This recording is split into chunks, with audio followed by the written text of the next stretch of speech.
चिड़िया चिड़िया, ये लो, ये एक जादुई चूड़ी का पेड़ है। तुम इसे ले जाकर अपने आंगन में लगा देना और इसका अच्छे से ध्यान रखना। इसे वक्त पर पानी देना। जब ये पेड़ बड़ा हो जाएगा तब इस पर रंग बिरंगी चूड़ियाँ आएंगी, जिनको बेचकर तुम अच्छे पैसे कमा सकती हो और हर मुश्किल का सामना कर सकती हो।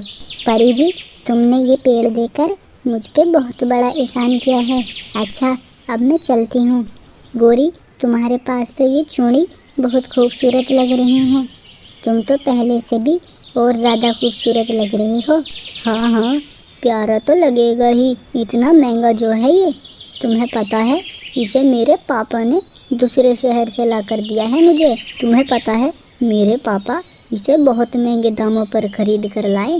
गोरी, तुम्हारी ये खूबसूरत चूड़ी देखकर मेरा भी बहुत मन कर रहा है इसे पहनने का, पर मेरे पास तो इतने पैसे ही नहीं हैं कि मैं भी ये खरीद कर पहन लूँ। काश मेरे पास भी ऐसी चूड़ी होती तो मैं भी कितनी सुंदर दिखती। गोरी, क्या तुम मुझे रंग बिरंगी चूड़ी दे सकती हो? मैं तुम्हें कल वापस कर दूंगी।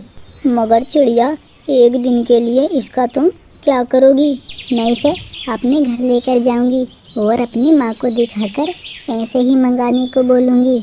अच्छा चिड़िया, मैं तुम्हें अपनी चूड़ी दे देती हूँ। तुम इसका अच्छे से ख्याल रखना। तुम इसे तोड़ मत देना। तुम्हें पता है ये चूड़ी कितनी महंगी है। अगर ये टूट गई तो मेरे पापा दोबारा मुझे ये लेकर नहीं देंगे। गोरी, तुम बिल्कुल भी फिक्र मत करो। मैं ये चूड़ी माँ को दिखाकर सुबह ही तुम्हें वापस कर दूँगी। फिर उसके बाद चिड़िया वो चूड़ी पहनती है। चिड़िया वो चूड़ी पहनकर बहुत खुश होती है और बहुत प्यारी लगती है। चिड़िया गोरी का शुक्रिया अदा करती है। तभी गोरी के पापा उसे आवाज़ देते हैं। वो अपने घर चली जाती है और चिड़िया भी अपने घर की तरफ निकल जाती है। चिड़िया अपने घर जाकर काम करने लग जाती है। अचानक से उसे चूड़ी के बारे में याद आता है, पर वो चूड़ियाँ तो उसके हाथ में बिल्कुल भी नहीं थी। अरे ये क्या हो गया? अगर गोरी को चूड़ी के गुम होने की बात पता लग गई तो वो मुझसे बहुत नाराज़ हो जाएगी। मैंने उसे अगले दिन को ही वो चूड़ी वापस करने को बोला है। अब मैं क्या करूं? चिड़िया चूड़ी के गुम हो जाने की वजह से बहुत रोती है और वो रोती रोती घर से दूसरे शहर की तरफ निकल जाती है। वो उड़ते उड़ते एक घने जंगल में पहुंच जाती है। वहाँ उसे बचाओ बचाओ की आवाज़ आती है, लेकिन उसे कोई नज़र नहीं आता है। ये तो किसी के चिल्लाने की आवाज़ लग रही है। लगता है कोई मुसीबत में है। मुझे उसकी मदद करनी चाहिए। आवाज़ तो उस तरफ से आ रही है, मुझे उसी तरफ देखना चाहिए। चिड़िया ये सोचकर उस आवाज़ की तरफ निकल जाती है। वो वहाँ देखती है कि एक परी एक पिंजरे में कैद है। परी जी, आपको इस पिंजरे में किसने कैद किया? चिड़िया, तुम पहले मुझे इस पिंजरे से बाहर निकालो, फिर मैं तुम्हें सब बताती हूँ। ये बात सुनकर चिड़िया पिंजरे को उठाकर दूर फेंक आती है। हाँ परी जी, अब बताओ, आपको इस पिंजरे में किसने बंद किया? पर आपके पास तो इतनी शक्तियाँ होती हैं कि आप ऐसे पिंजरे से आराम से बाहर आ जाओ, तो फिर आपने ऐसा क्यों किया? हाँ चिड़िया, वो क्या है ना, एक जादूगर ने मुझे इस पिंजरे में बंद कर दिया, पर हम अपनी मदद के लिए अपना जादू इस्तेमाल नहीं कर सकते। हम सिर्फ दूसरों की मदद के लिए ही अपना जादू इस्तेमाल कर सकते हैं।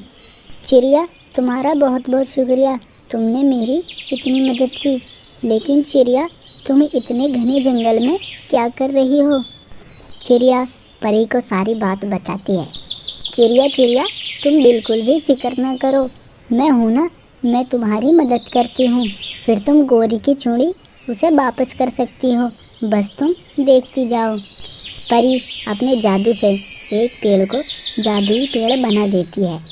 चिड़िया, मुझे रब ने ये शक्ति दी थी, तुम अच्छी लगी, इसलिए मैंने तुम्हारे लिए ये जादुई पेड़ बना दिया। तुम इसे अपने आंगन में लगा देना और इसे वक्त पर पानी देते रहना। जब ये पेड़ बड़ा हो जाएगा तो इस पर बहुत सारी चूड़ियाँ आ जाएंगी, जिनको बेचकर तुम बहुत सारे पैसे कमा सकती हो और अपनी दोस्त को चूड़ी वापस कर सकती हो। परी की ये बात सुनकर चिड़िया बहुत खुश हो जाती है।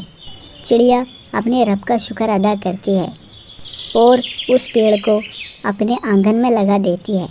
कुछ समय बाद ही वो पेड़ बहुत बड़ा हो जाता है और उस पर बहुत सुंदर सुंदर चूड़ियाँ आ जाती हैं। चिड़िया बहुत खुश हो जाती है। ये तो बहुत अच्छा हुआ, मेरी तो मुश्किल अब आसान हो गई है। अब मैं गोरी को उसकी चूड़ी वापस कर दूंगी। ये कहकर वो चूड़ी लेती है और गोरी की तरफ जाती है। गोरी, ये लो तुम्हारी चूड़ी, मैं इनको वापस करना भूल गई थी। कोई बात नहीं चिड़िया, मैं भी भूल गई थी कि मेरी चूड़ी तुम्हारे पास है। फिर चिड़िया का सारा मसला हल हो जाता है और वो वापस चली जाती है। प्यारे दोस्तों, हमें हमेशा हर किसी की मदद करनी चाहिए और हमेशा ईमानदारी से ज़िंदगी बितानी चाहिए। प्यारे दोस्तों, इस कहानी को लाइक, कमेंट और चैनल को सब्सक्राइब करना बिल्कुल ना भूलें। Thank you.